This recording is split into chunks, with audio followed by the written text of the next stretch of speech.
¿Qué es una imagen? Una imagen es una forma de representación. Una representación conformada a partir de una interpretación previa. Un dibujo. Una fotografía. Una filmación. Son imágenes. Imágenes construidas de reinterpretaciones de la realidad. Esta es una imagen. La imagen de Pico. De mi abuelo Pico.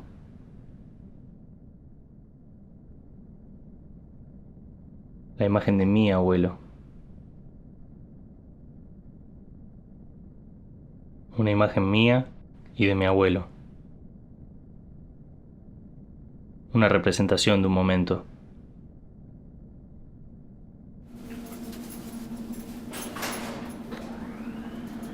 ¿Cómo se construye una imagen?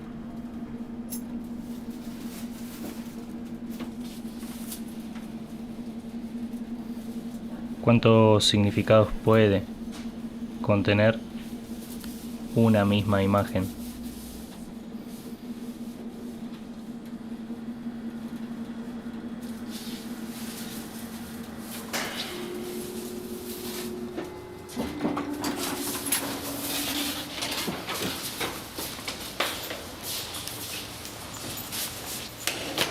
Y bueno, básicamente es eso, ¿no? O sea, ¿qué es lo que vos pensás que yo quiero hacer con este proyecto? Pues me parece que primero estás separando a alguien de la familia, que es algo cercano y todo, llevándolo a una parte que no tiene nada que ver con la familia, con el círculo, como la parte profesional y de cómo uno se maneja en el ámbito laboral, sea lo que estés haciendo, que uno no es igual. Eso me parece que estás tratando de descubrir esa cosa que por ahí de algo de Pico que por ahí nunca te cerró o algo así, no sé. Está bueno, esa es una inquietud que tenés vos, yo no sé si dudas o preguntas que te surgen a vos o sobre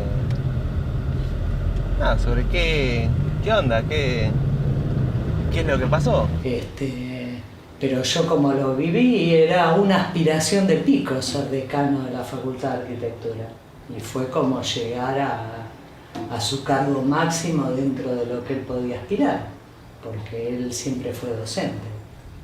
¿Y vos cómo pensás que Pico accedió al cargo de decano?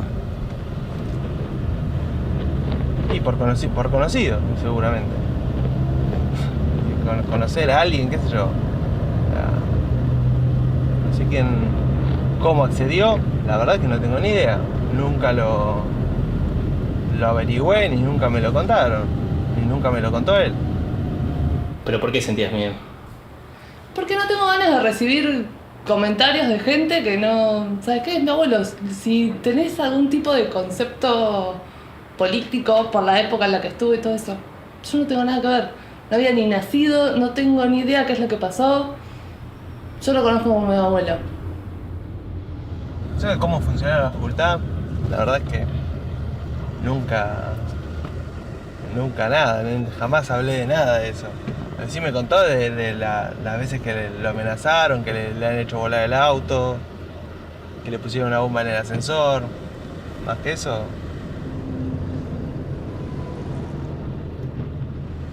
que le mandaban cartas amenazándolo. Pero más que eso no. ¿Y vos nunca te detuviste a pensar por qué a Pico le ponían las bombas? Qué sé yo, ¿por qué a él? La verdad es que no. Lo que sí es que era una época un poco armada.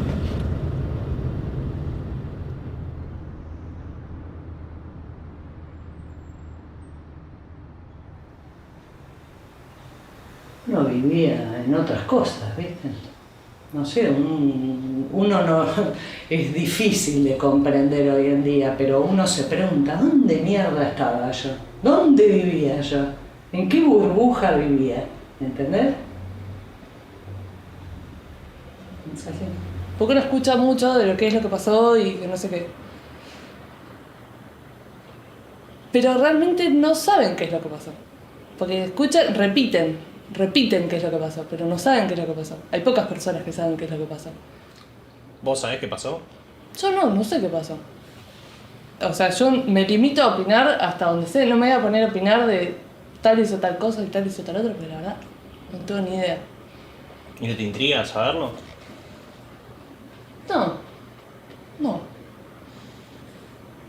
No quiero. O sea, no, son cosas que no me interesan saberlas porque no...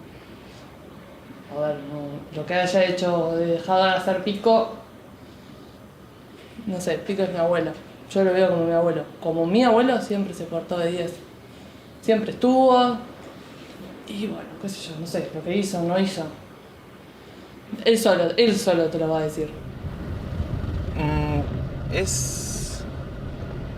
Puede ser. Se puede tomar desde distintos lados, desde distintas perspectivas y buscar desde distintas perspectivas. O sea, que él tuviera algo que ver con secuestro, desaparición de algún estudiante, algunos. O, qué sé yo, conociera gente que marcara, mira, este está en política, este es de izquierda. Y también porque el decano de una facultad es una persona importante, más de la UBA, de una facultad de arquitectura, es una persona importante. Qué sé yo, si vos me decís ahora quién es el decano, yo no tengo ni idea, pero pues no estoy en el ámbito universitario. Pero es un tipo reconocido. Y hacerle volar el auto, reventarlo, es un hecho que marca. Más que decir, sí, un preceptor que es el que marca, porque, bueno, le hacemos volar el auto, qué sé yo, por ahí es lo que yo quiero pensar. Nunca lo quise saber, nunca pregunté ni nada, porque tampoco te quiere contestar demasiado. No habla Pico del tema. Habla de determinadas cosas y de determinadas cosas no habla directamente. Pero, qué sé yo, no sé. Que le hayan venido a preguntar, seguro. Si él contestaba con ánimo de que la persona esta desaparezca, no lo sé, no creo. Por De ejemplo, mandar a hacer desaparecer gente, no creo. pero por ahí sí pasar listas. Ahora, ¿de dónde habíamos quedado? ¿Te quedas?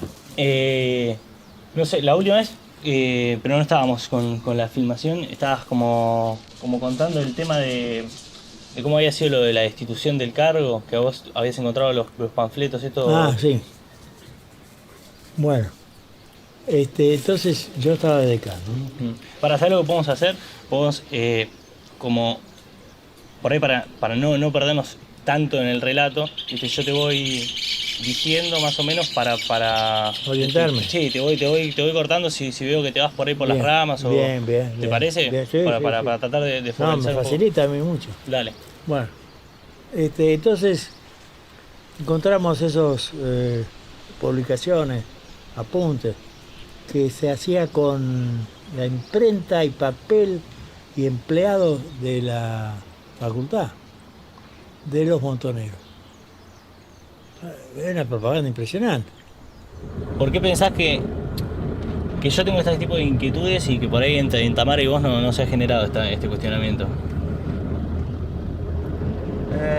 Porque vos tenés muchas inquietudes de un montón de cosas, de todo. Y qué sé yo, no sé. No sé. Por ahí a vos te inquietan demasiadas cosas y tenés que saber los porqués de todo. Y no conforme con una respuesta, vos seguís buscando porqués. Por más que te digan, esto fue por esto. Ah, bueno. ¿Y por qué? Por esto. ¿Y por qué? Por esto. ¿Y por qué? Y vos querés seguir encontrando porqués. a todo. Por ahí, no sé, yo tildame a mí o a Tati de conformistas. Pero bueno, vos me decís, ¿por qué? Por esto. Y si la respuesta me convence, bueno, listo. Esa es la respuesta. Vos no quedas conforme con las respuestas. Además a mí me nombraron decano, porque yo fui el único. Yo no sé, yo me siento orgulloso de lo que hice. No sé, mis hijos, mis nietos, ¿qué dirán? El día de mañana se escribirá la historia de la facultad y saldré yo por ahí, se enterará. Pero yo quiero que te enteres vos, en este momento, que yo fui el único que enfrentó a los montoneros dentro de la Facultad de Arquitectura. Dentro de la Facultad de Arquitectura yo me opuse a los montoneros.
Terminamos entrevistando a Corbacho, a tu abuelo,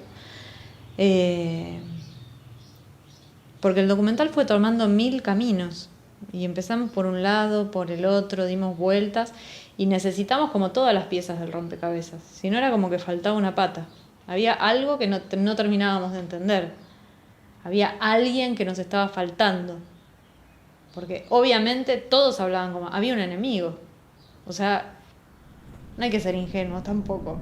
Había en ese momento un enemigo. Un día me encuentro con el rector, el arquitecto el doctor Lennon, y charlando me dice, Corbacho, el problema que vamos a tener va a ser los desaparecidos. ¿Por qué? Porque hay muchos desaparecidos. Por lo menos yo te voy a decir mi interpretación de cómo vivo eso. Él estaba rescatando la facultad de como una toma ideológica que no correspondía con lo que una universidad debería ser. O sea, esa era como la visión.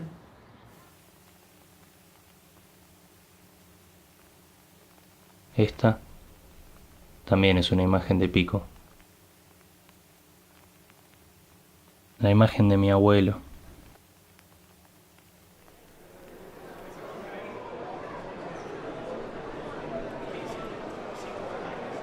¿Por dónde se empieza a buscar el principio de construcción de una imagen?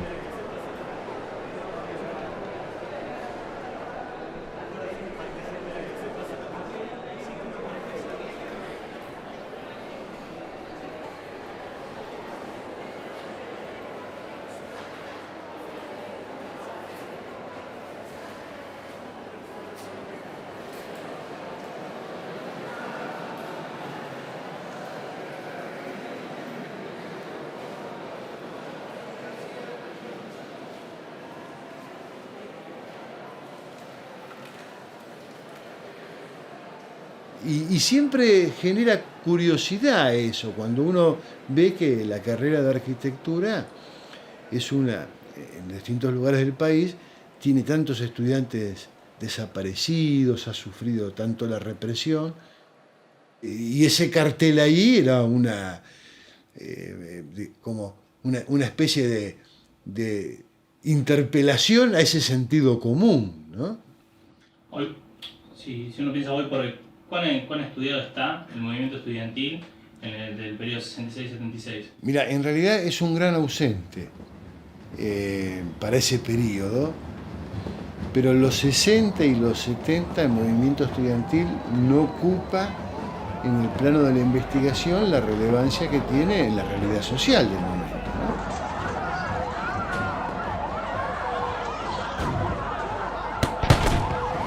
En el año 1966 se produce el golpe de Estado y se produce algo que desconocía, que es la intervención de la universidad. Este es un fenómeno que va a ser recurrente porque se va a volver a repetir durante el gobierno de Perón en la universidad y luego con el golpe militar del año 76. Es decir, que las autoridades de la universidad y en nuestro caso las facultades eran nombradas por el Poder Ejecutivo.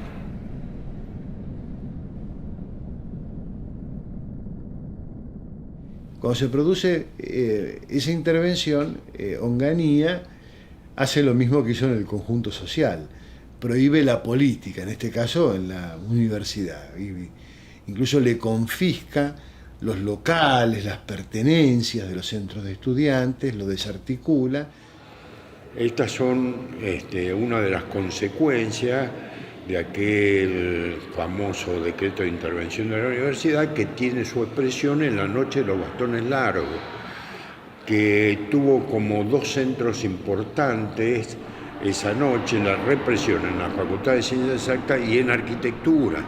Estábamos en la facultad y apareció la Guardia de Infantería, estábamos en un entrepiso y directamente avanzaban tirando todas las mesas, tirando todo y nosotros huyendo para que no ser detenidos. Y da la casualidad que la mayoría que salió por la puerta principal fueron detenidos, llevados en celulares. Fue la primera experiencia con la represión concreta porque directamente ni dijeron nada, tiraban las mesas y avanzaban con los lanzagranadas y tiraban todo. Esa intervención en la universidad fue acompañada en la facultad por una renuncia masiva de profesores. El 60% o casi el 70% de los profesores que había en ese momento renunciaron. Los estudiantes no pudimos presentar la renuncia, tuvimos que seguir dentro, ¿no? Esto tuvo una parte positiva. Disparó un proceso autodidáctico potentísimo, ¿no? Empezaron los primeros cuerpos delegados. Al no haber centro de estudiantes, los estudiantes se organizaban por fuera, como podían, hacían delegados por mesa, por curso, por lo que fuere. La facultad tenía muy bajo nivel académico. Los profesores que habían quedado, la verdad que dejaban muchísimo que desear, con lo cual había una pelea enorme para tratar de avanzar en los cambios del plan de estudio y a la vez tratar de que esta discusión fuera paralela a la situación que estaba dándose en todo el conjunto del país. Me contacté con algunos compañeros con la intención de participar, digamos, más orgánicamente de la vida política, si bien dentro de la universidad, con una mirada hacia afuera de la universidad, ¿viste? Con toda esta discusión, después de los cuerpos delegados se empezaron a formar agrupaciones y muchos de los delegados importantes empezaron a formar parte de las agrupaciones. Creamos TUPAU, Tendencia Universitaria Popular de Arquitectura y Urbanismo, que para mí es lo más importante que he hecho en mi vida. Ser miembro del grupo creador de esta agrupación, que no nació por mandato de nadie, sino por imperio de nuestra necesidad de militar. Entonces, una vez creada TUPAU, empezamos a ver coincidencias con compañeros de otras facultades. Era una época muy convulsionada, con muchísimas expectativas, donde por primera vez la juventud era protagonista de los cambios o de la discusión sobre los cambios que se querían. Veníamos con antecedentes, con revoluciones victoriosas. Aquí Radio Movimiento 26 de Julio y el Ejército Rebelde. Pueblo de Cuba, el tirano ha huido.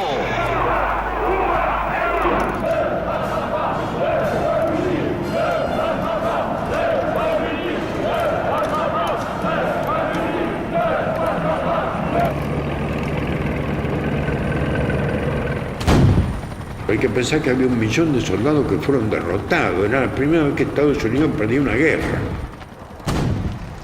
Entonces a esa utopía nacional se nos sumaba la utopía internacional. Al imperialismo era posible derrotarlo. Entonces empezamos a tomar contacto con la clase trabajadora y con las agrupaciones territoriales de base que había a lo largo y ancho del país, especialmente las que trabajaban en las villas de Capital Federal. Y lo que más me puedo recordar son, bueno, la participación en las marchas obreras. Digamos, nosotros estábamos muy relacionados, estábamos quizá más tiempo en lo que era el Sindicato de Empleados de Farmacia con Jorge Di Pasquale, o el Sindicato Gráfico con Ongaro, donde estaba el Diario de Secretarios Argentinos, eso que es lo que estábamos en la facultad, porque para nosotros era central, habíamos descubierto un mundo totalmente distinto.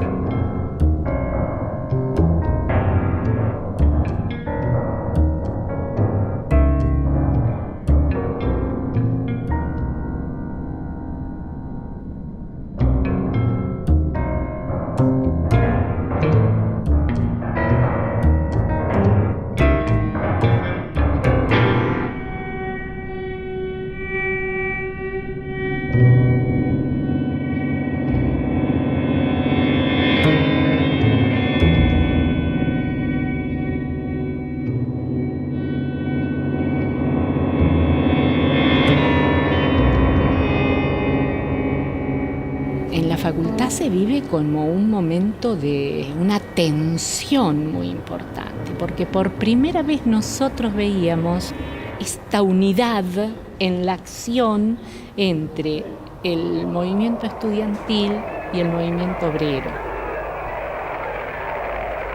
Porque lo que es decisivo es el avance de la clase obrera. ¿Qué marca el Cordobazo? La aparición de una tercera fuerza en la Argentina. Siempre hubo dos que se pelearon para ver para qué lado iba el capitalismo argentino. Pero el Cordobazo es impensable sin el movimiento estudiantil.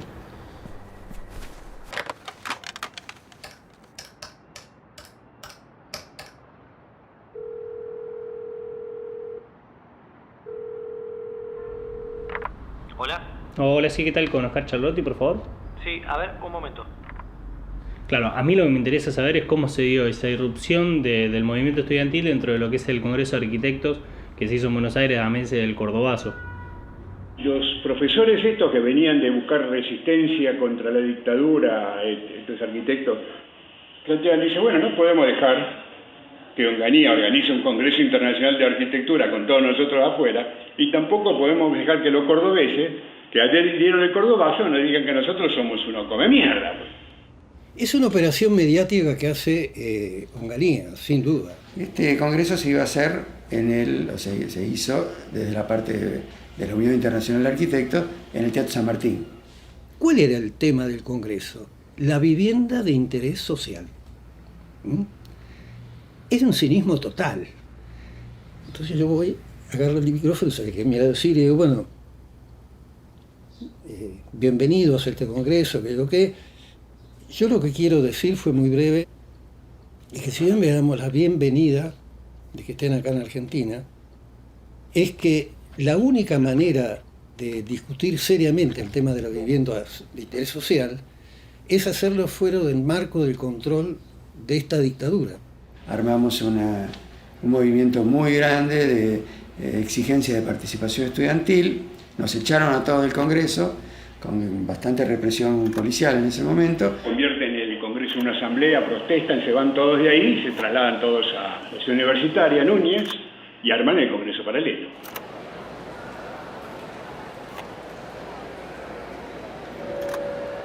Yo propongo que sea una presidencia colectiva de todos los héroes de Sudamérica y el muerto recientemente en combate, el comandante Che. Yo creo que el Che no salió. fue una ovación.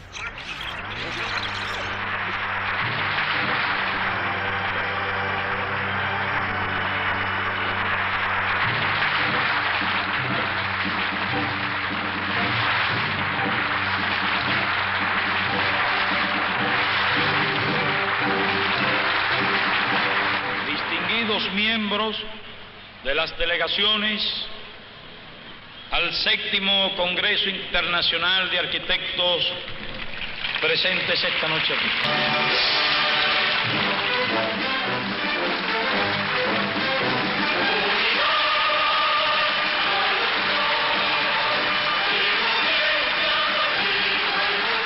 En el Coliseo de la Ciudad Deportiva queda inaugurado el 7º Congreso Internacional de Arquitectos, con la presencia de más de 1000 profesionales representando a 60 países del mundo entero.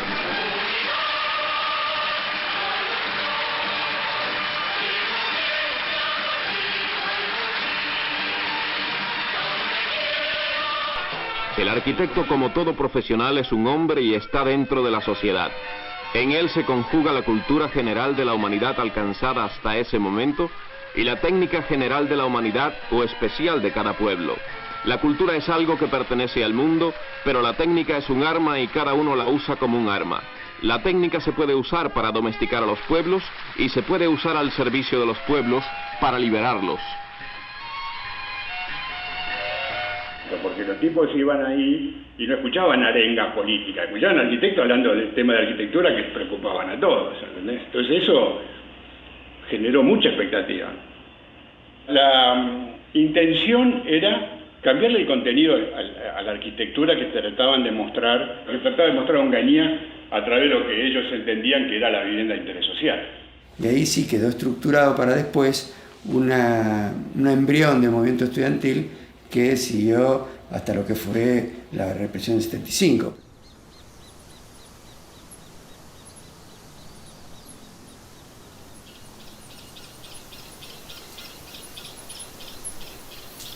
Te voy a hacer mi caja fuerte.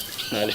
Arriba de la mesita hay un sobre de color madera que tiene unas manijas en un extremo. Tráeme todo eso sin que se abra. Bueno, ¿es una de qué color? Es marrón. Marrón, un sobre marrón. Un sobre marrón.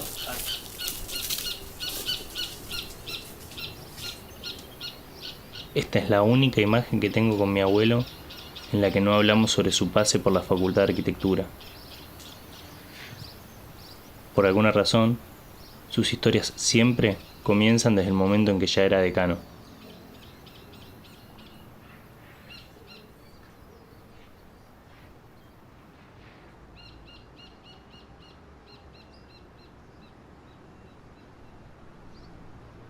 A veces me pregunto,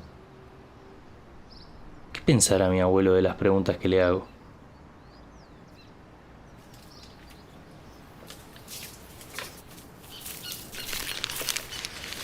No, ahí no está.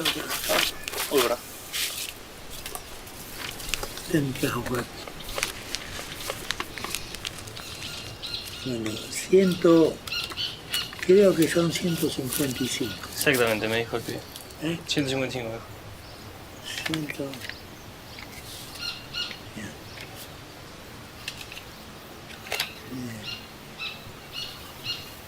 120, 130,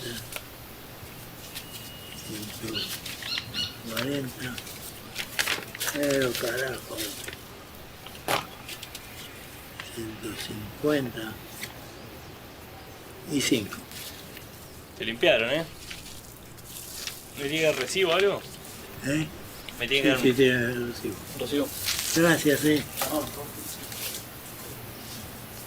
Yo siempre fui el partidario del casamiento de las personas, del hombre con la mujer, que se casaban, y por eso yo soy en contra de lo que hace tu hermano, estar juntos sin casarse. Va a firmar un papel. No es firmar un papel, es armar una sociedad, porque si no, dentro de poco, si todos seguimos así, Todos nos juntábamos, total. Me junto 6 meses, después, bueno, ¿qué tanto papel? Vivo juntos, ¿no? Y tenés hijos, pero esos hijos no saben, son sus padres, sí, pero no tienen ninguna formación, digamos, de ordenamiento. Vos me decís, como que los grupos de izquierda de los 70 tenían otro tipo de concepción de familia, ¿no? Otro tipo de unión de matrimonio, ¿no? Sí. ¿Cuál era ese otro tipo? Esa era la libertad de unión. El matrimonio no existía, se juntaban 2 parejas, tenían hijos y bueno, lo reconocían, listo. Y después uno se dio con otro, Y es más o menos la que prevalece hoy por hoy. Y claro, se está llegando a eso. Por eso yo pienso que lo que se está llegando, si seguimos así, tus hijos o tus nietos van a vivir en un desquicio. Si siguen así. Yo estimo.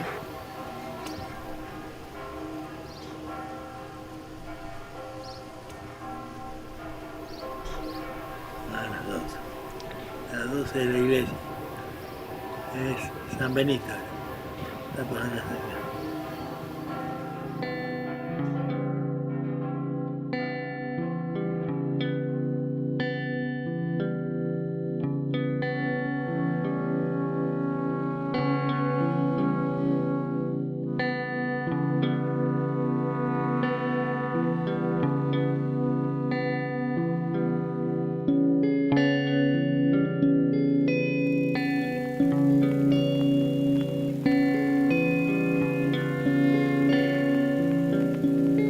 Ocuparon la Facultad de Arquitectura y Urbanismo. Sí, señor. ¿Qué tiene que ver con la ciudad universitaria? ¿Han hecho otras ocupaciones ustedes? No, la ciudad universitaria es perfecto. Escúchenme, fundamentenme los motivos de la ocupación. Bueno, esos eran los motivos. De que nada más que eso. Vinieran las autoridades a hablar. ¿Tiene algo que ver esto con Córdoba?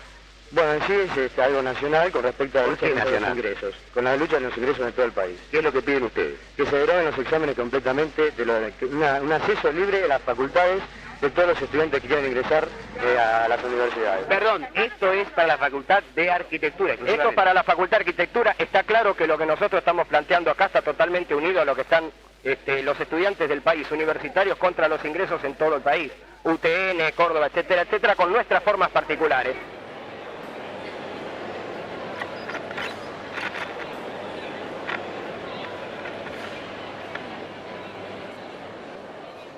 ¿Quiénes componen y por qué esta asamblea? Bueno, esta es una asamblea del curso de ingreso de la Facultad de Arquitectura y Urbanismo y se está realizando con el objeto de organizar a los estudiantes de arquitectura respecto a los acontecimientos que están sucediendo en la facultad por el curso de ingreso que se está haciendo, que es, a nuestro entender, absolutamente limitativo y antipedagógico. Nosotros cuestionamos el porqué del curso limitativo. Entendemos que toda persona que entre a la universidad, que quiera entrar y desee entrar a la universidad, puede hacerlo sin dar exámenes que no tienen nada que ver específicamente con esta carrera, nada más que lo de limitar, y no dan ninguna introducción a lo que esencialmente es la arquitectura. Se producen disturbios en distintos talleres cuestionando la calidad de la enseñanza. Nosotros planteábamos que la enseñanza no tenía que ver con la realidad, estaba muy alejada de la realidad. Las temáticas no tenían que ver con el mundo real, a lo que se sumaba la mala calidad de los profesores y su pésima instrumentación.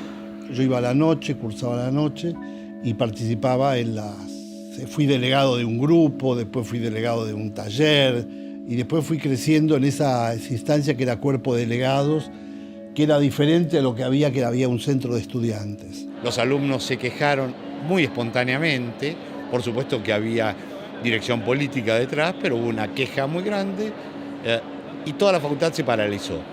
El año 71 no se pudo terminar y el año 72 empezó ya con lo que se llamaban cátedras estudiantiles docentes, que eran unas organizaciones horizontales donde estaban los estudiantes y los docentes que se anotaban, pero que las decisiones se votaban en conjunto y no había ninguna estructura jerárquica. Lentamente también había pensamientos políticos y los pensamientos políticos derivaban de alguna manera en pensamientos académicos, en pensamientos de cómo era el plan de estudio. El cambio del plan de estudio era la batalla. Muchos estudiantes, además de las manifestaciones, salían a escribir en sus paredes una consigna que recorrió mucho la ciudad y sus paredes, que decía: arquitectura contra la dictadura, cuerpo de delegados. La dictadura se quedó como a la expectativa. Esto ocurrió en muy pocos lugares. La Facultad de Arquitectura de la Universidad de Buenos Aires fue, en ese sentido, líder en desarrollo de autogestión estudiantil. Asambleas enormes. Cuando digo enormes, digo 3.000 compañeros, ¿viste? Nosotros éramos como 10.000 ya acá.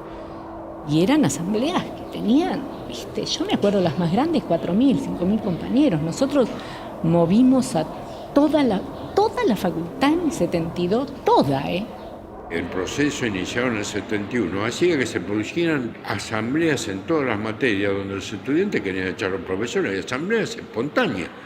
Yo una vez estaba dirigiendo una asamblea en esta aula de acá al costado y vino un estudiante a llamarme que habían armado otra asamblea en otra aula. Es decir, los estudiantes espontáneamente mostraban su descontento y expulsaban y no querían aceptar a los profesores. Y fueron expulsados. En un momento dado la facultad quedó en nuestras manos. Es decir, a los profesores se les impedía venir a clase.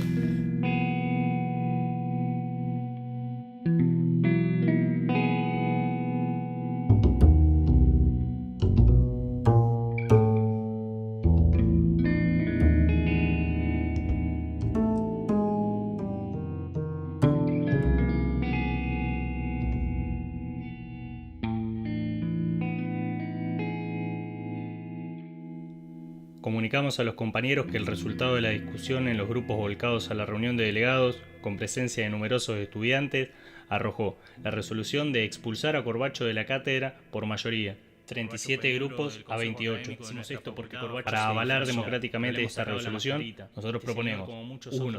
Que el arquitecto Tempone se haga cargo provisoriamente durante 15 días de la cátedra, que se llame inmediatamente a concurso y que en 15 días se designe un nuevo titular. Esta decisión que sea facultad de los estudiantes y el imperialismo, sino que expulsó y mandó encarcelar estudiantes. Proponemos firmar un petitorio. Que se vaya Corbacho, llevarlo todos al interventor y que los delegados lo entreguen al arquitecto Iberlucía, solicitándolo tener respuesta en 72 horas, para no seguir perdiendo clases.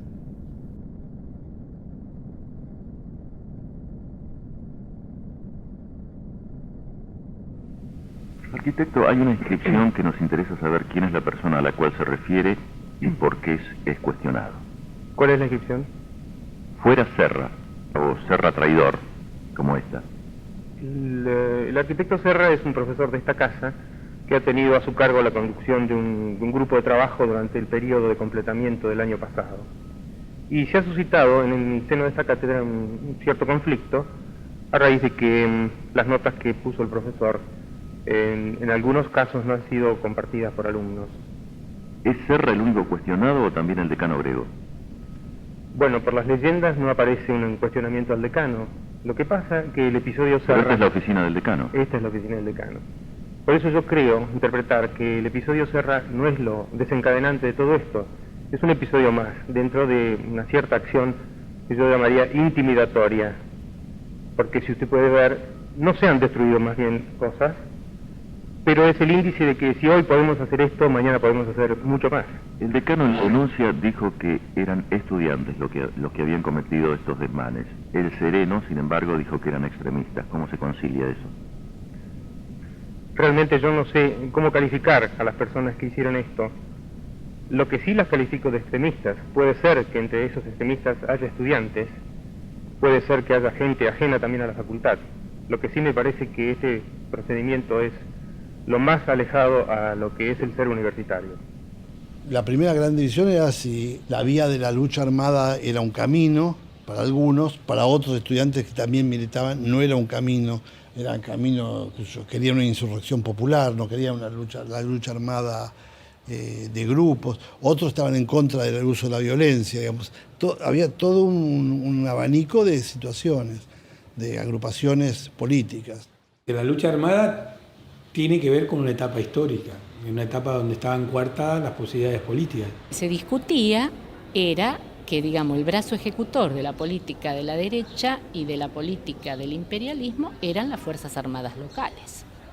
Entonces, que desde ese punto de vista, necesariamente se iba a tener que dar en algún momento alguien que respondiera por las políticas de la revolución.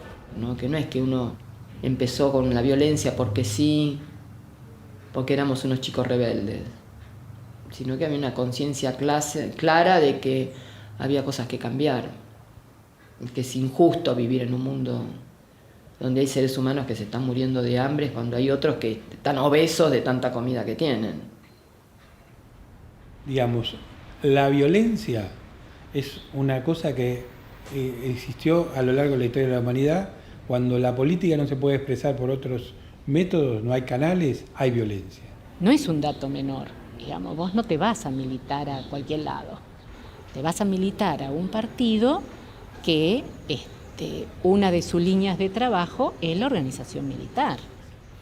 Entonces, en esa práctica nosotros empezamos a entender que la violencia era un camino. Y cuando vos entendés que es un camino, ¿lo asumís o no lo asumís? Entonces, desde ese punto de vista, nosotros veíamos eso como una situación posible. Entonces, como lo veíamos como una situación posible, había que desarrollarlo. Así entramos. Y yo creo que como yo entraron muchísimos más compañeros de la misma forma. De hecho, digamos, quien fue mi compañero en ese momento, que es el padre de mis 2 hijas mayores, que está desaparecido, que era alumno de acá de la facultad, digamos, que no entramos juntos, nosotros empezamos a salir cuando ya los 2 estábamos adentro del partido, pensaba lo mismo. Esto no es así. Nadie va a entregar nada más que por gusto. Y la verdad es que fue así. Nadie entregó nada, nada más que por gusto. Era todo eso una respuesta a una situación de violencia muchísimo mayor que venía de arriba. Porque ¿quién quiere mandar los hijos a morir? ¿Quién se quiere morir? Yo en mi vida hubiese querido morirme, ni que lo mataran a mi marido. Imagínate, yo tengo 7 familiares, entre cuñados y cuñadas. Nosotros éramos una familia feliz, muy unida, nos juntábamos 3 veces por semana todos juntos a almorzar o a cenar, íbamos al cine juntos y nos quedamos, 2 viudas, quedamos Susú embarazada del 3er hijo y yo con mis 2 chicos. Pero, ¿qué hacías? Mirabas para el otro lado y te dedicabas a tu felicidad y caía muerto alguien a tu lado y mirabas para el otro lado.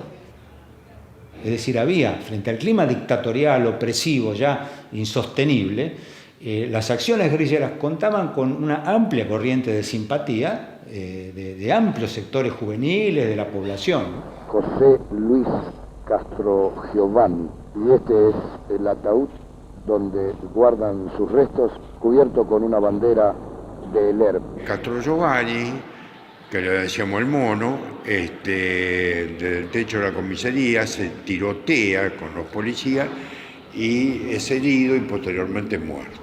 Cuando nosotros resolvemos velar al mono acá, porque él era de arquitectura, se pensó y había que hacerlo. Y se hizo, y fue muy respetado por todas las organizaciones, y vino mucha gente, muchos estudiantes, porque además lo conocía todo el mundo. Y había un espacio a la entrada, con tabique de madera, etcétera, donde Castro Giovanni es velado, una situación sumamente triste, muy terrible, porque al dolor se presentaba de nuevo la muerte como un hecho cotidiano, en este caso de un compañero.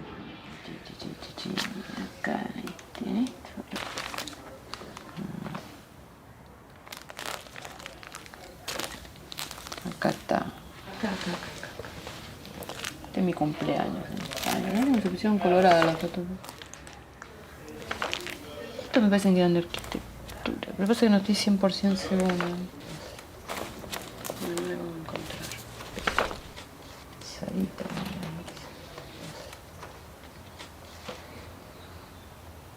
Un casamiento, El casamiento de Silvia Alberte. De Silvia Alberte con el Gordo Bello. Y él cae en Córdoba.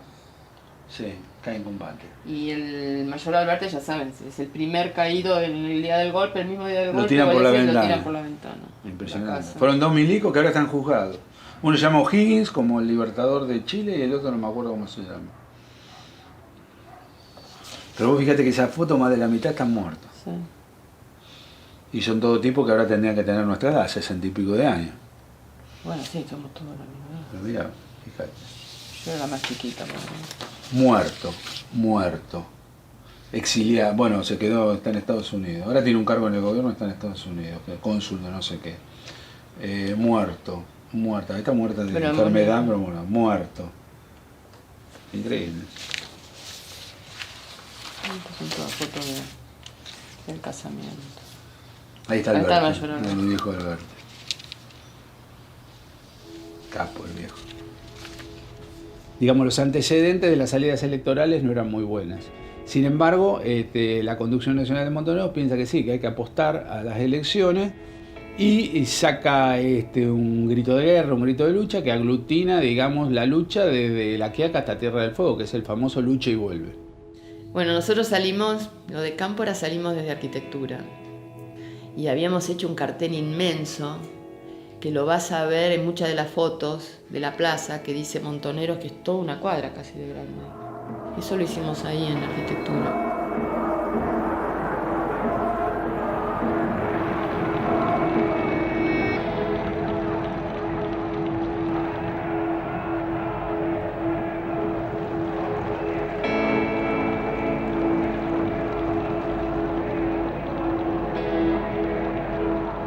Cuando son las 12, hora fijada para la iniciación del acto conmemorativo del 4º aniversario del Cordobazo, siguen arribando al lugar de realización de la concentración numerosos grupos.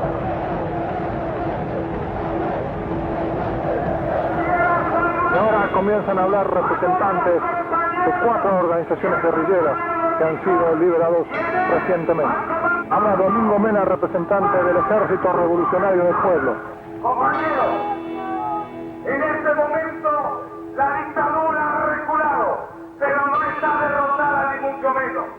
La burguesía ya está conspirando entre bambalinas para derrotar al pueblo. Por eso no debemos bajar la guardia, por eso debemos seguir movilizando a la clase obrera, por eso debemos seguir combatiendo al imperialismo yanqui, a las empresas y al ejército contrarrevolucionario.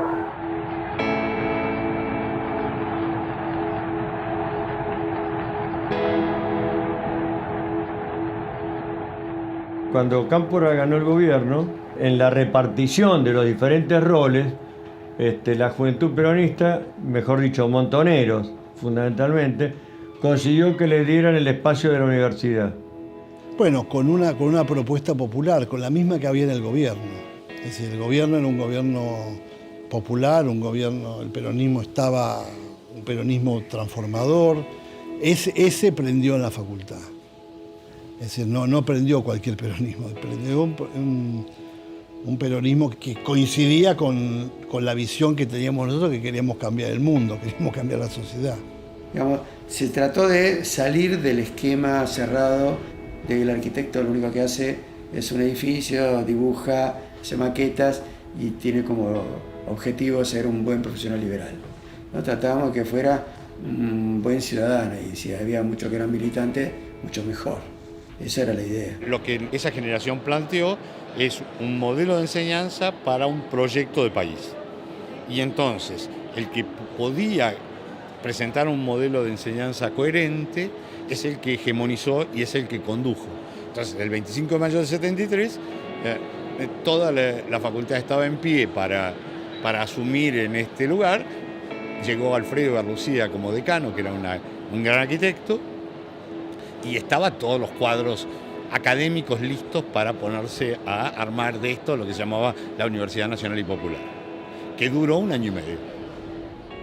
Sobre la carrera, nosotros habíamos construido un movimiento estudiantil muy fuerte, muy comprometido y muy relacionado con la realidad, por lo cual teníamos propuestas para cambiar la facultad. teníamos la mayoría de los docentes que formaban parte del espacio político, la mayoría de los estudiantes, por lo cual ganamos las elecciones por mucha diferencia. Fue como pasarle fijador a todo lo que veníamos trabajando. Los alumnos estaban en condiciones de gestionar la facultad, que esto es una situación casi inédita. Los alumnos definiendo lo que necesitaban aprender, de qué modo lo querían aprender y convocando a los docentes para que les enseñaran eso. Una situación fuera de serie dentro de la lógica de la construcción del saber en la arquitectura. Hoy no existe. Hoy vos entras en un aula, entra un tipo y te dice lo que le parece, bien o mal, digamos. Pero vos no definiste lo que el tipo te va a decir. ¿Se entiende? Ya cuando me tocó a mí ser el decano de la facultad y demás, ya habíamos recorrido un cierto camino. Y entonces había también docentes jóvenes y no tan jóvenes que podían colaborar en esa gestión innovadora. O sea que generamos, digamos, un movimiento diverso, distinto, con nuevas prioridades académicas. Lo que se buscaba era poner la universidad al servicio del pueblo. La universidad, digamos, la potencialidad de la universidad al servicio de los sectores populares. Y entonces a Mario le pidieron que se hiciera cargo de intervenir el departamento de construcciones, que lo dirigía el arquitecto Corbacho.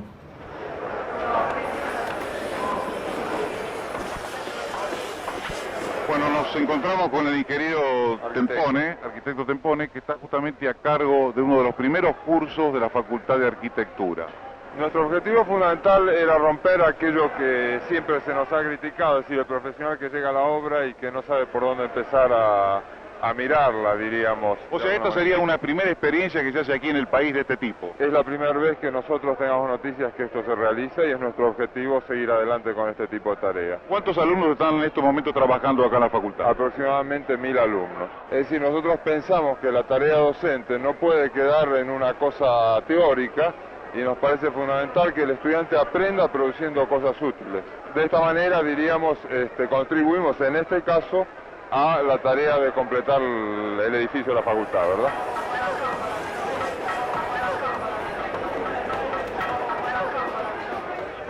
En la facultad yo era uno de los 3 directores estaba el decano, que era Ibar Lucía, y 3 directores de áreas. Yo dirigía Ciencias Humanas. Norberto Chávez, diseño, y Tempone, estructuras. Tempone es uno de los desaparecidos nuestros. Mario Tempone.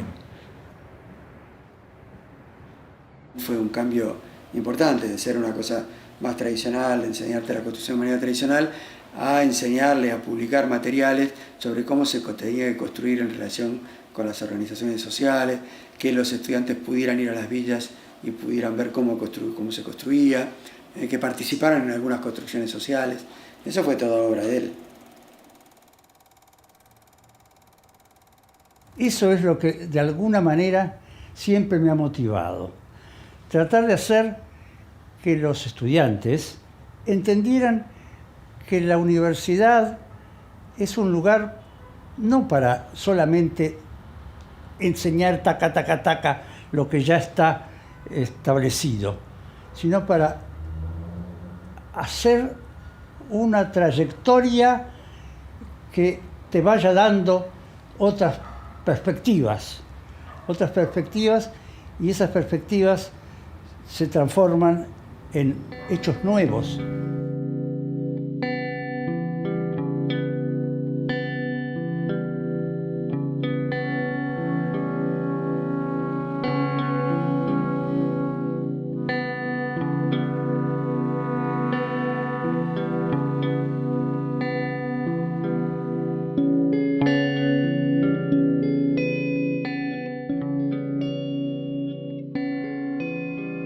El paso del tiempo evidencia, con mayor contundencia, la fragilidad de la condición humana. ¿Cómo se llega a vivir tantos años? ¿Cómo se vive todo ese tiempo?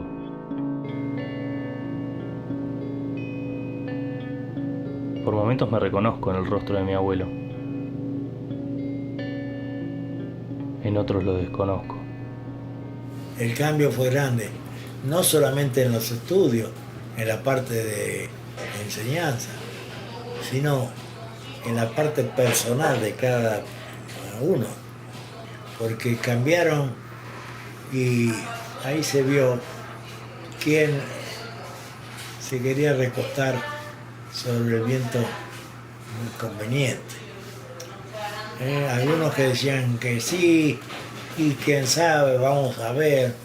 Estaban esperando a ver cómo era la situación, a dónde variaba, para decir que sí o decir que no. Yo dije siempre no, cuando la dirección era a través de el ERP, Ejército Revolucionario del Pueblo, o Montoneros. Yo estuve en contra siempre, desde que salieron a la palestra esa agrupación, yo estuve en contra de ellos y me mantuve. Y eso me valió a mí un antecedente favorable ante los alumnos de la facultad. Ellos sabían que yo no era partidario de ellos, sin embargo me respetaban. Yo decía no, si Corbacho te dijo sí, es sí, si te dijo no, es no. Para él.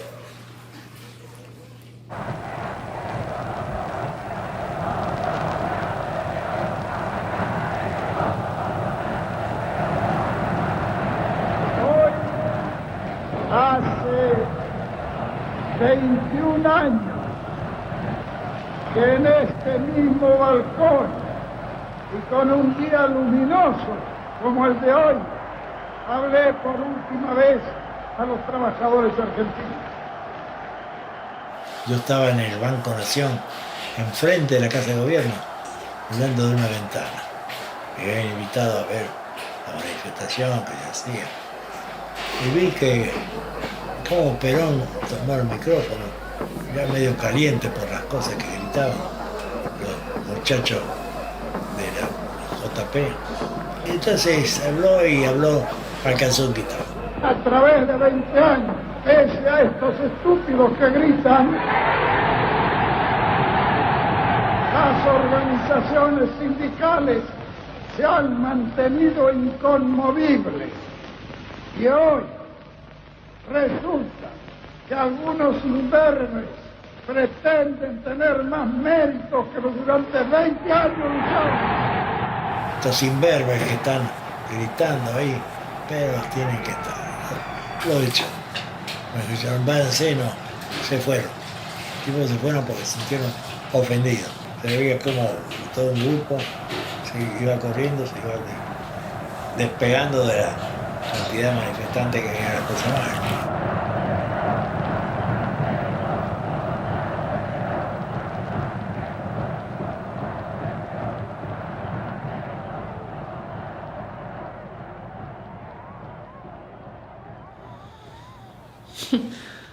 Sí, eso fue terrible. Además, mira vos qué ridículo, ¿no? Porque yo no había... Comparado a muchos de los que estaban ahí en la plaza, no era peronista de hacía tanto tiempo. Era una bebita en pañales. No me voy a olvidar nunca porque nosotros le reclamábamos al general que estaba ahí Isabelita y qué pasaba, qué pasa, general, que está lleno de gorilas el gobierno popular. Y el viejo, bueno, cuando nos llaman mocosos imberbes y ahí se empiezan a retirar, muchos de nosotros decíamos a la gente, no. Mi experiencia personal es que no es que nos echó Perón, sino que nos fuimos. Porque no podíamos creer lo que estábamos escuchando y todos empezamos a decir, o sea, nunca, yo no recibí ninguna orden, sino que recibí una orden interna de vámonos a la mierda. La prensa dijo que nos echó. No es así. Nos fuimos. Y de repente veo y los que se retiraban eran tipos vestidos de obreros y entonces terminamos yo, que era la universitaria,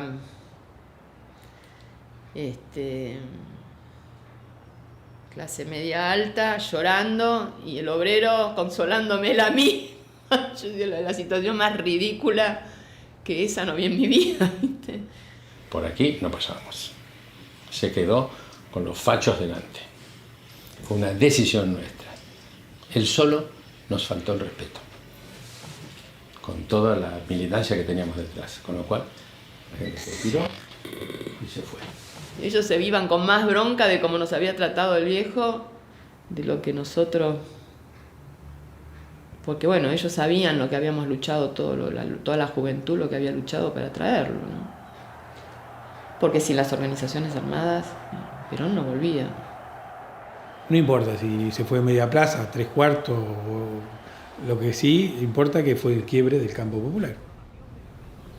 A mí no me hizo ni frío ni calor, ¿viste? Que el otro dijo, esos imberbes que no respetan a esta gente, era la burocracia sindical, ¿viste? A mí no me hizo ni frío ni calor. Yo no daba la vida por Perón, ¿viste? Yo vi a los compañeros y a las compañeras llorar. No fue una sorpresa para nosotros. Veníamos ya caracterizando eso, ¿viste? Santucho, ¿qué significa para ustedes Juan Domingo Perón?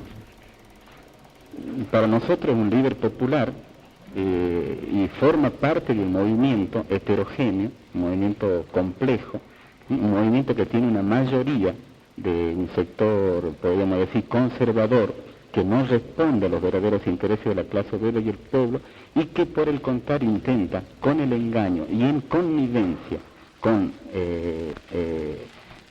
el ejército contrarrevolucionario, los elementos provenientes de la pasada dictadura militar y toda otra serie de elementos reaccionarios como el ministro de Economía Gelbar, el ministro de Bienestar Social López Rega, toda una serie de enemigos de la clase obrera y el pueblo, que dirigen y tienen un peso mayoritario dentro del movimiento peronista en este momento.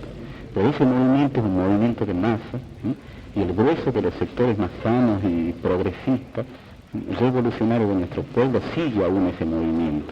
Y hay expresiones dentro del peronismo, expresiones que verdaderamente, consecuentemente, se orientan hacia cambios fundamentales, hacia la solución de los problemas de nuestro pueblo y de nuestra patria, hacia el logro de la felicidad de los argentinos.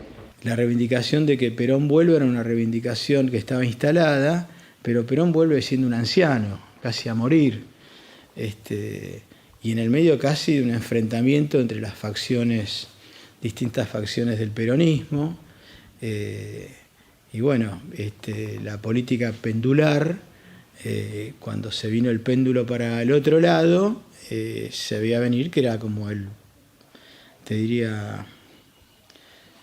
prolegómeno o la anticipación del golpe de Estado que todos sabíamos que iba a venir. Era como que sabíamos que iba a ocurrir.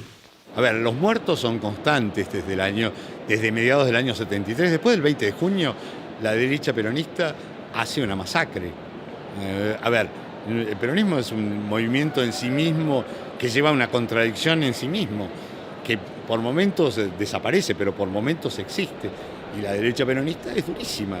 También ese tercer gobierno peronista, sabés que el presidente elige los comandantes en jefe de las Fuerzas Armadas, se elige a Emilio Eduardo Mancera. Y así, digamos, toda una serie de decisiones que no son lo mejor, obviamente, para el campo nacional y popular.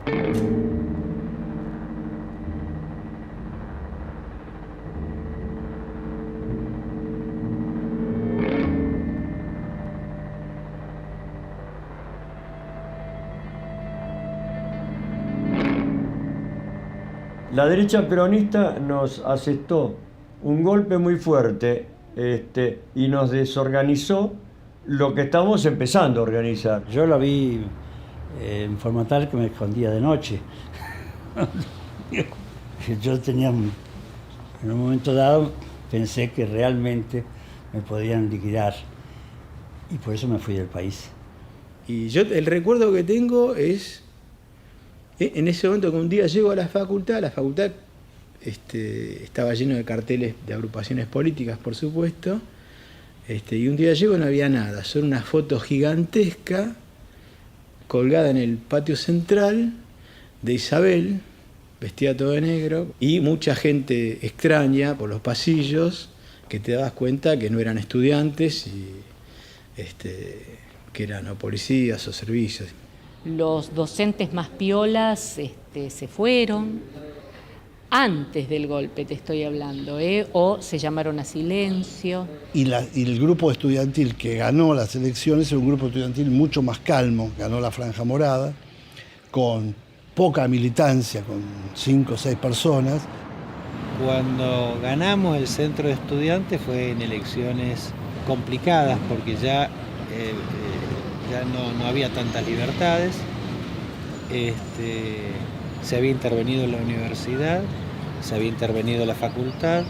Todavía no había llegado el golpe de Estado, pero ya había una cantidad de situaciones de control.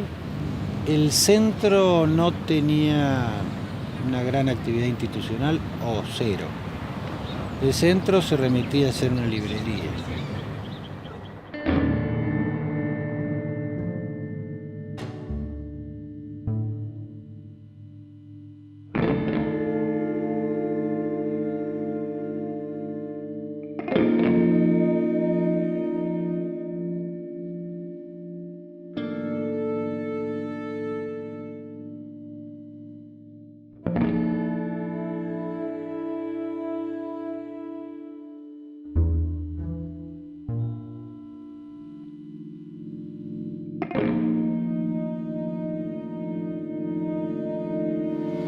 ¿Vos nunca tuviste así como... no pensaste que podían venir a hacerte algún juicio como asociado así dentro de la facultad? No. Con toda esta búsqueda de asociado por ahí civil o demás. No, a mí me buscaron cosas, no encontraron nada. Lo único que encontraron fue toda esa publicación de folletos que hacía la facultad, que yo no sé si te conté ya, que yo hice analizar todo lo que se había publicado en la facultad en la época de los Montoneros. Y encontré pilas de folletos esos, hechos en la facultad, con personal de la facultad, con papel de la facultad, con sueldos pagados por la facultad, todo eso. Lo único que sacaron para echarme, sin juicio, porque a mí nunca me llamaron a declarar nada. Yo nunca declaré nada. No. Sacaron una resolución diciendo de que yo había sido declarado persona no grata, no sé cómo es eso. ¿Y por qué? Porque había hecho guillotinar todas las publicaciones que sobraron. Pero antes de guillotinar, porque lo querían quemar, digo, no vamos a quemar nada, sino nos van a acusar, como acusaron a los nazis cuando le quemaron todos los libros. No. Pero yo tenía miedo de que me republicaran todo. Igual el principio era lo mismo. Sí, pero otros hicieron destruir todo. Y vamos a cortar. Bueno, todo eso me acusaron de eso. Bueno, pero no me preguntaron a mí, ustedes, no. Dieron por hecho que lo había hecho yo y chao, se acabó.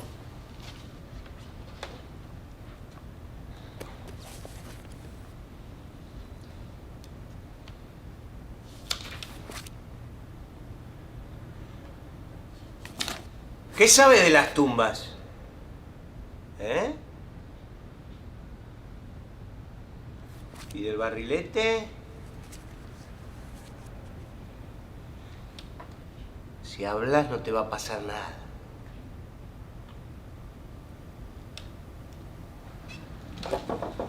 Estos tipos están entrenados.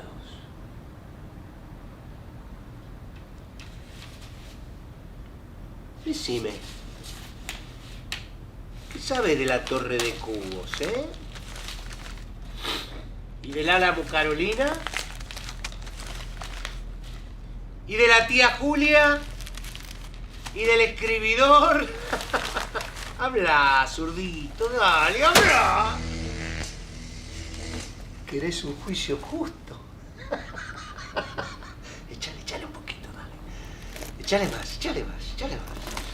Juicio justo, toma, juicio justo. pregunto. ¿Qué sabes de Manuel Ugarte, y de los traidores, y de la comunidad organizada, y de los 5 dedos, y de los zapatos voladores? ¡Hablá, zurdo, hijo de puta! Más fuerte, que no te escucho. Más fuerte, ¿eh? ¿Qué sabes de...? ¿Quiénes son tus amigos? ¿Qué sabes de Marx? Sí, Biblioclasta surge en un principio de eso, de la idea de la falta de pensamiento crítico, ¿no? O sea, tenía que ver con una cuestión más contemporánea, ¿no? E investigando, fuimos hacia atrás, y dimos con el libro de Hernán Inverniz y Judith Gossiol un golpe a los libros que fue como determinante, porque ahí era donde estaba marcado justamente que la dictadura tenía un plan sistemático para la destrucción de libros, no era que era al azar o al voleo.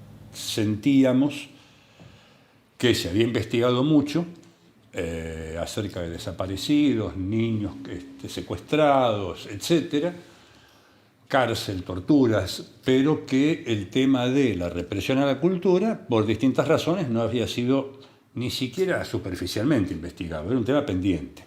En general, en todas dictaduras suele haber quema o biblioclastas, digamos, destrucción, ¿no?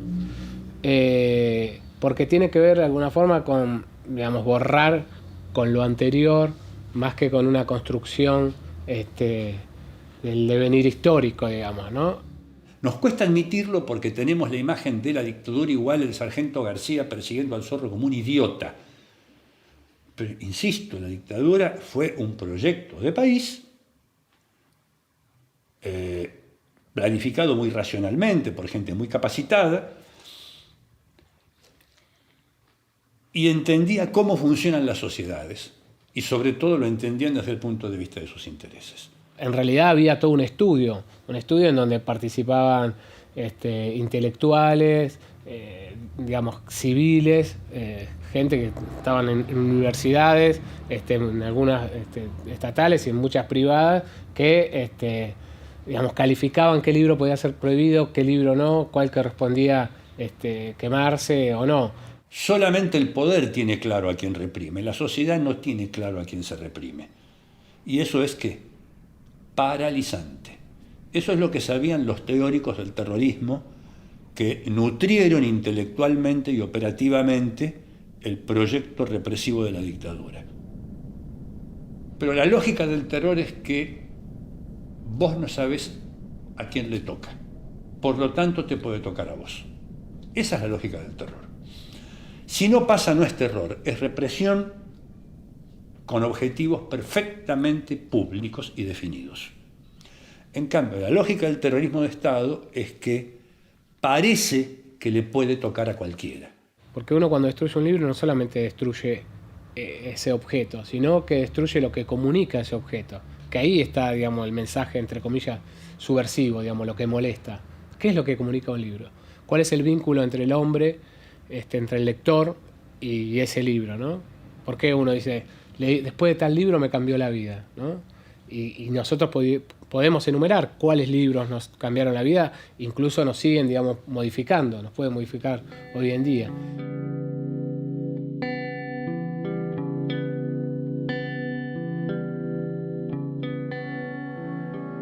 Hace un tiempo vino a mí un recuerdo de cuando tenía 10 o 12 años.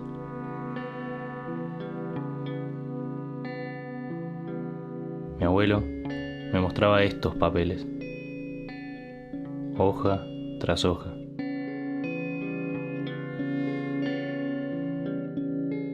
¿Qué significan estos papeles sueltos, abrochados como una carpeta?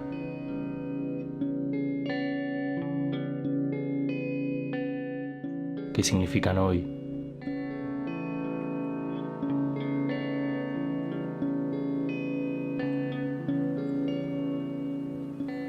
No todas las historias quedan guardadas en los papeles. No todas las preguntas tienen respuesta.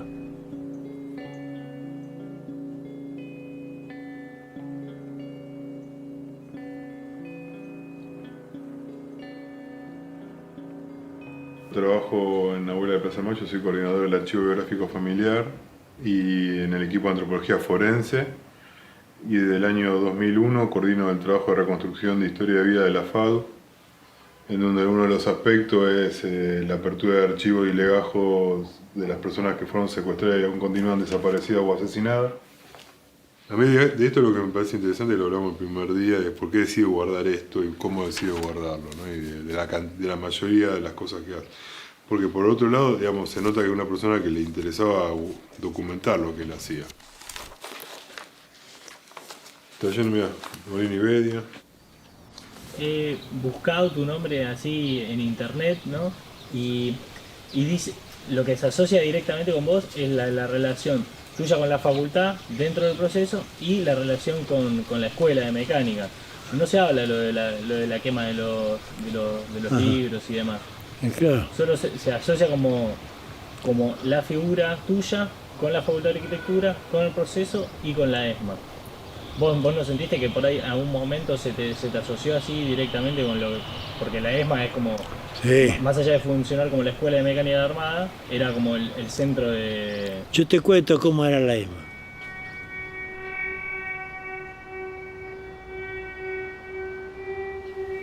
Un buen día dice, no, los civiles vamos a comer en un pabellón que hemos armado en el campo, en el terreno, ¿va?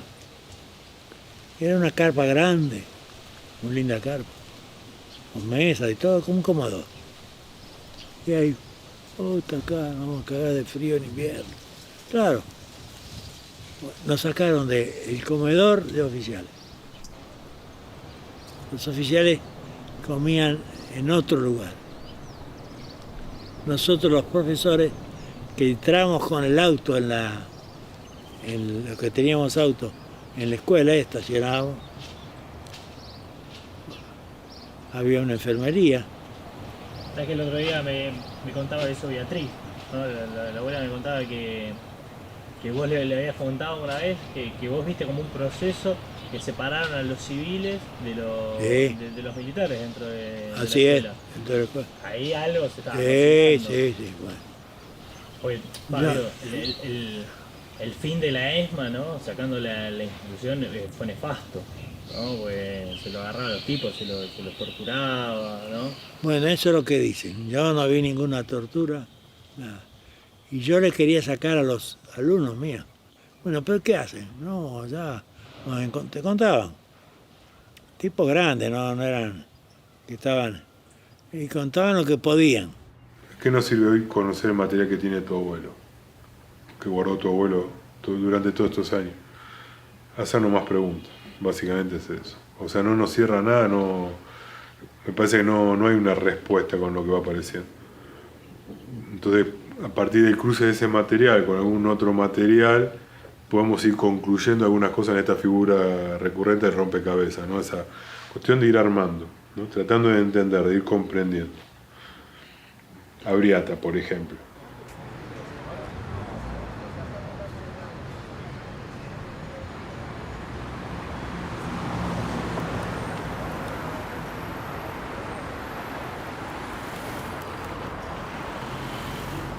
Bueno, nosotros venimos porque vamos a solicitar la extradición de uno de los represores más feroces que ha tenido la dictadura militar y que ha actuado en la Escuela de Mecánica de la Armada y en Coordinación Federal.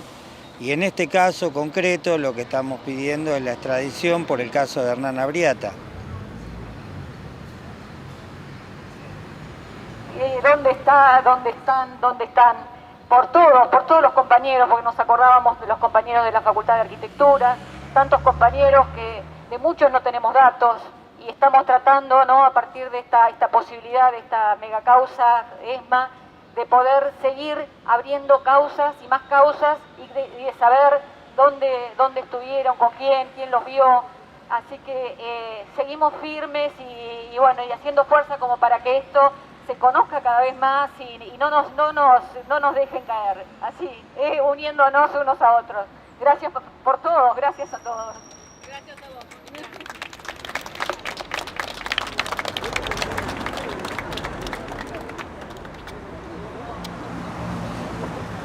de lo que era diseño pasó a ser una estructura de técnicas, todo era técnicas. Corbacho pasó a ser decano de la facultad y los docentes, había una camada de docentes que venían de las técnicas que eran los que estaban a cargo. O sea, la facultad era un búnker, ahí adentro, ¿viste? Se sabía, se miraban, había listas de quiénes, caras, ¿viste? Que te decían, no, aquel estuvo Corbacho fue cómplice de esta facultad de arquitectura. En estos años él estuvo a cargo, inclusive tengo noticia de que él daba clases también en la ESMA, de dibujo, tenía cátedra y trajo a la facultad también docentes que eran directamente los que denunciaban a alumnos de la facultad. Esa estructura de construcciones siguió todos los años de la dictadura. Cuando lo van a buscar a Hernán, que ponen el megáfono y salgan todos, porque me cuentan, ¿no?, los familiares, mi hermana, mis hermanos, lo vienen a buscar a Hernán. ¿Dónde está Hernán Abriata? Hernán Abriata, tenemos una denuncia de la Facultad de Arquitectura, con nombre y apellido, Hernán Abriata. Y ahí, no, que Hernán acá no vive, que el padre le dijo, no, Hernán se casó, vive con su mujer, un departamentito. ¿Y dónde? Nadie sabía dónde vivíamos, salvo el padre que una vez nos había llevado cosas. Que fue que en ese momento le dice, no, nosotros lo llevamos.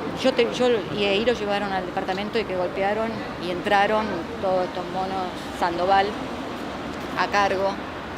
Y entran y me ponen a mí de un lado, era un departamento de dos ambientes, y a Hernán en el otro, sacan todo el día.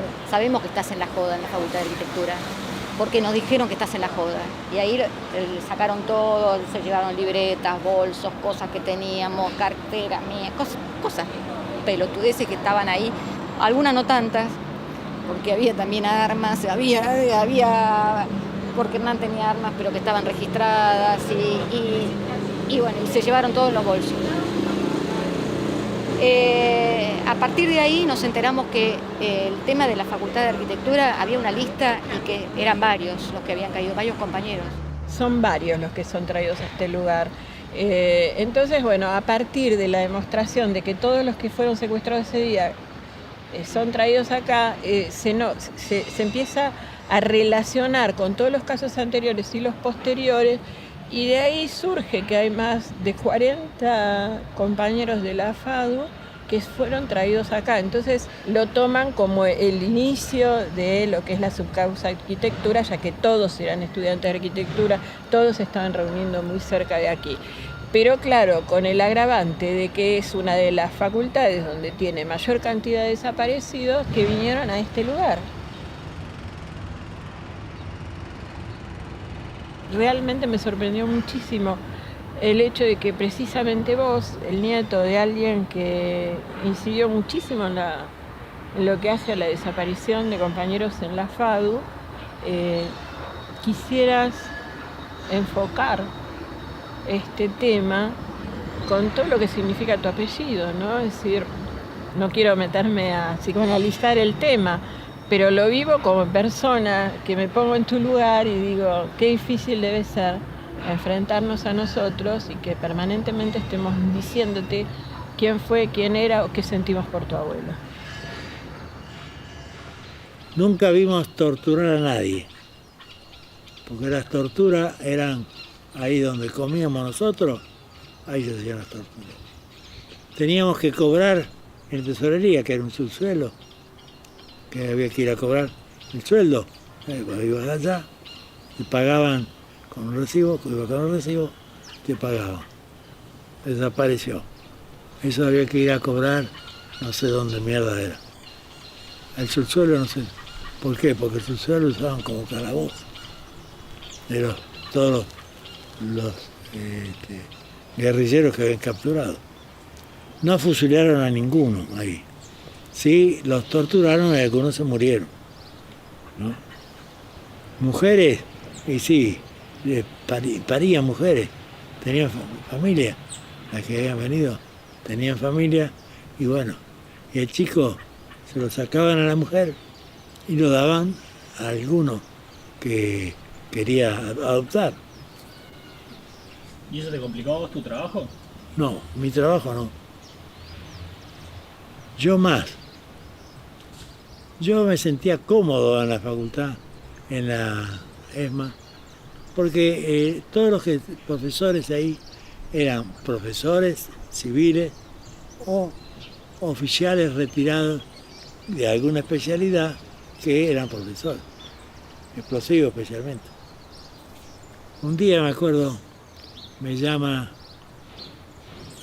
el director de la escuela, el almirante Chamorro, que era el capo que estaba a cargo de todo. Me llama el director, voy. Y me preguntaba cómo estaba la facultad. Y yo le contaba qué es lo que había en la facultad. ¿Y la facultad cómo anda? Y bien, yo la estoy ordenando, estaba ordenando bien. Pero le permite, no, yo no me permito hacer adentro de la facultad ninguna asamblea. No permito que se cuestione a ningún profesor. Quieren hacer sostener el profesor, lo hacen afuera. Acá dentro de la facultad no. En la facultad trabajamos de manera clandestina muy estricta, digamos, para no quemar a nadie ni nada por el estilo. Pero, por ejemplo, estaba la policía siempre en la puerta y te pedía el carnet de estudiante para entrar.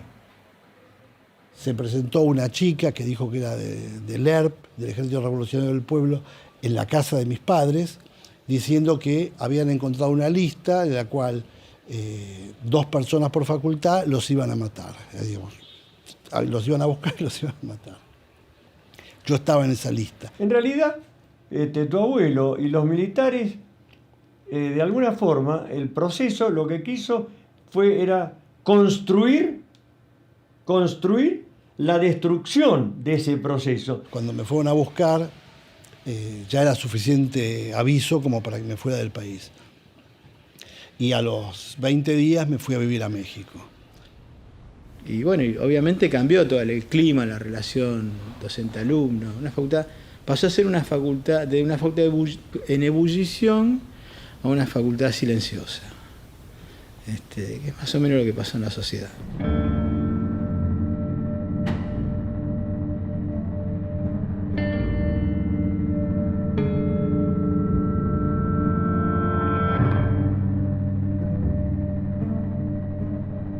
En la esquina de 11 de septiembre y Juramento me cruzan un Fireland verde y se bajan unos tipos y me tiran contra la pared así, ¡bum! Y llaman a un testigo. Y yo dije, qué raro, ¿un testigo para qué, viste?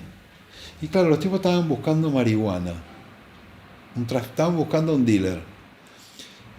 Y me venían siguiendo desde Parque Rivadavia porque pensaron que yo era el dealer. Y no era el dealer. Entonces le dicen al testigo, vaya, no hay problema. O sea, si había porro, el testigo tenía una función que cumplir, pero como era una cuestión política, se lo sacan de encima al testigo y me dicen, vos sos un hijo de mil puta, ¿no? Vos sos un subversivo, te vamos a reventar. Estos planos que son, ibas a poner un caño acá, eran planos de un tanque de agua que yo estaba aprendiendo de instalaciones. Y tenía una cámara, estaba fotografiando objetivos, ¿no? Toda una paranoia que te das cuenta que los tipos no se dedicaban a detener políticos. Toda una fantasía, ¿entendés? Entonces me meten en el piso del auto, me empiezan a pisar todo ahí arriba y me llevan, mirá qué cosa, ¿no? Donde hacen el intercambio con la gente que sí se dedicaba a los presos políticos, en la ciudad universitaria. Me ponen mi bolso de capucha y me empiezan a pegar como entre 8 tipos. Y en un momento me pegan muy fuerte acá y la capucha se va a la mierda y yo veo los 2 pabellones desde el piso, de exactas y de arquitectura.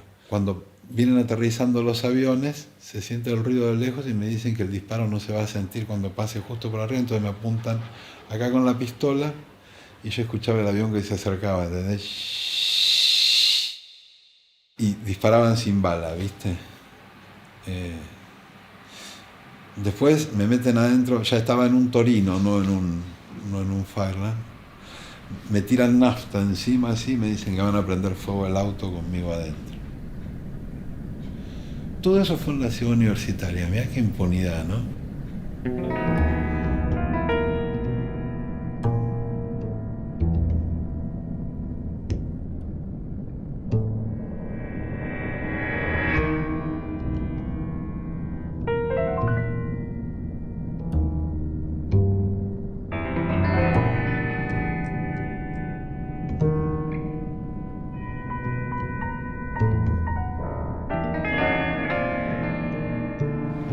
conocí cuando él era decano de la Facultad de Arquitectura de la Universidad de Buenos Aires y yo decano de la Facultad de Derecho. Con el correr del tiempo yo ocupé el rectorado y lo mantuve en mi equipo porque había advertido en él las condiciones adecuadas para desempeñarse en una función como la de decano de arquitectura. Y no me equivoqué, porque el recuerdo que tengo es que con el arquitecto Corbacho encontré un colaborador eficiente.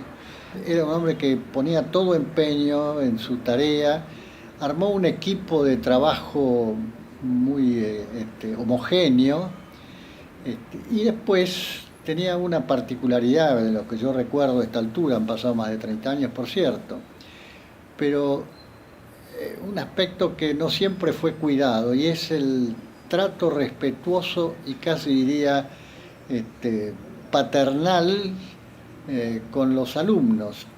En ese momento la facultad había tomado también un curso no solo represivo en persecución a todo tipo de movimiento y actividad, sino también desde el punto de vista profesional había tenido un giro a eliminar cualquier tipo de debate sobre la orientación de la arquitectura, sobre las tendencias arquitectónicas, la carrera.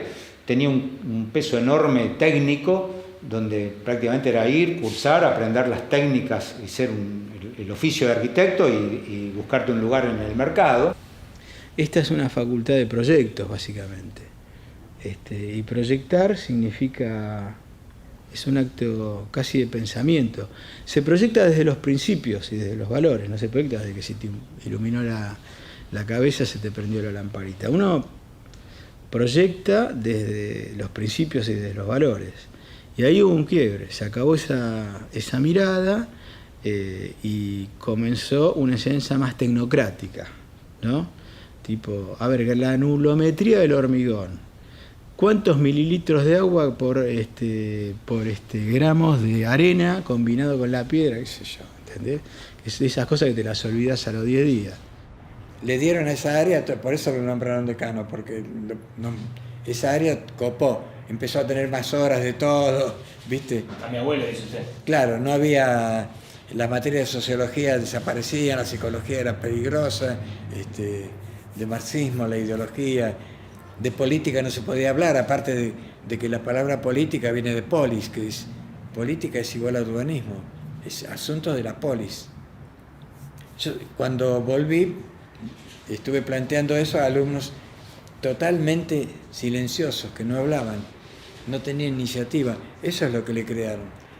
Militarizaron al estudiantado, le quitaron la capacidad de tener iniciativa.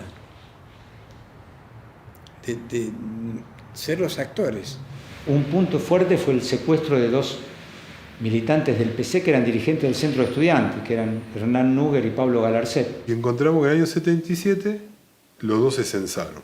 Fue una decisión del partido, que lo consultaron, que dijeron que no tenían ninguna condición clandestina, que no había que esconderse y que había que censarse. 15 días después desaparecen. Son vistos en la ESMA los 2. Son los únicos 2 censados desaparecidos. Sí, la mamá de Galarcet, de Pablo, como dan cuenta de la desaparición, y en el caso de la mamá de Núger le pide que, como decano de la facultad, intercedan de las cátedras, a fin de esperar que cuando su hijo esté en otra condición pueda completar los trabajos prácticos.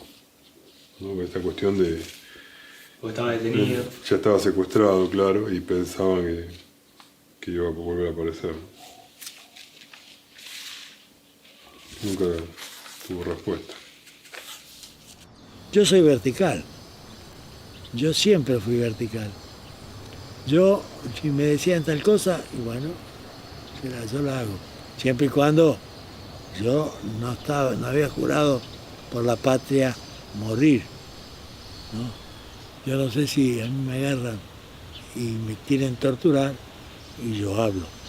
Si me dicen que tenés que hablar porque te voy a matar a tu señora y a tus hijos, yo hablo. Pero el tipo que hace eso, no. Igual te cambio de lugar. Si vos de repente estás en la situación que el hablar implique que maten a tu señora y a tus hijos. ¿Hablas? No.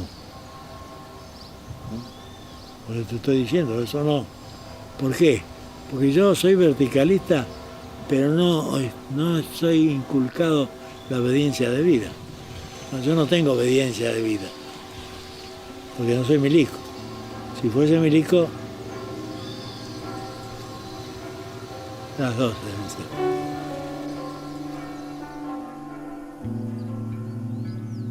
Después de este encuentro, mi abuelo no quiso seguir con las entrevistas. Ya no se sentía cómodo. A los pocos meses falleció, a los 92 años de edad. A mí no me quedaron preguntas por hacerle a mi abuelo. Pero a él, ¿cuánto le habrá quedado por responder? Hay un número importante de jóvenes que me dicen, yo de mi tío, que era el militante en cuestión, no sabía absolutamente nada. Algunos te dicen, ni sabía que militaba. Otros me dijeron que había muerto en un accidente. En otro momento también pasó con hijos directamente de padres desaparecidos, que la familia decía que habían los padres muertos en un accidente.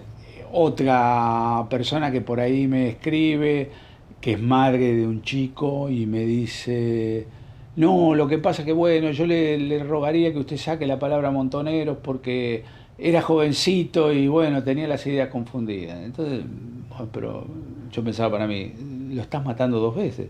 Una vez lo mató la dictadura y ahora le matás vos, que le sacás la identidad política por la que dio la vida. Y es una etapa de mi vida de la que me siento totalmente orgulloso y no la voy a negar nunca, al contrario. Es parte de mi personalidad haber pasado por todas esas cosas, ¿no? Es una actitud de vida. Es la actitud cotidiana de pensar las cosas, digamos, no desde tu propio ombligo, por ejemplo. Y, no sé, tener como un valor, mira, agarrarlo así, la libertad. La libertad. Yo miro atrás y claro, no hubiese querido que pasara todo eso, pero cuando te digo no me arrepiento, uno diría, bueno, que estás boluda, no aprende nada en la vida. No, bueno, hubiese preferido que no, pero tampoco me arrepiento en el sentido que creo que hoy puedo mirar a mis hijos a la cara sin vergüenza, ¿entendés? Porque creo que en esos momentos, con lo que estaba pasando, haber dado vuelta la cara,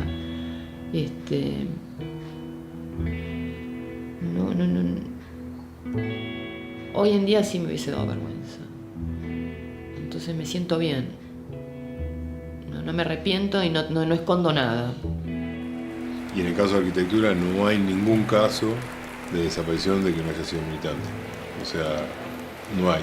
Las personas están desaparecidas de nuestra facultad, todos militantes políticos. A 30 años nuestros compañeros y compañeras nos convocan a dar lo mejor de nosotros por esta facultad, por este país y por el mundo, a seguir denunciando y resistiendo la injusticia y la impunidad, a seguir luchando para cambiar este sistema injusto de muerte, desigual e inclusión.